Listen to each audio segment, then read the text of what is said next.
ஈஸியான பால்கோவா 5 மினிட்ஸில் செஞ்சிடலாம். சூப்பராக இருக்கும். அதுக்கு தேவையான பொருட்கள் என்னென்னா 3 பொருட்கள் தான் தேவையான பொருட்கள்.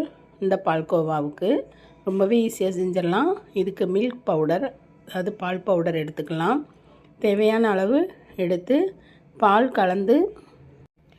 கலந்து நல்லா கட்டி இல்லாமல் கலந்து வச்சுக்கலாம். அப்புறமா கடாய் வச்சு அதில் நெய் ஊற்றிக்கலாம். நெய் ஊற்றி நல்லா அந்த கலந்து வச்ச பால் பவுடரை நல்லா கலந்து விடணும். நல்லா கலந்துக்கிட்டே இருக்கணும்.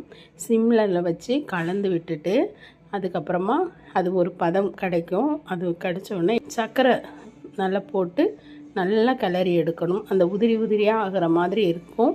அந்த சர்க்கரை கரைய அது நல்ல ஒரு பதத்துக்கு வந்துடும். அதுக்கப்புறமா நெய்யில் வறுத்த நட்ஸ் எதுவாக இருந்தாலும் சேர்த்துக்கலாம்.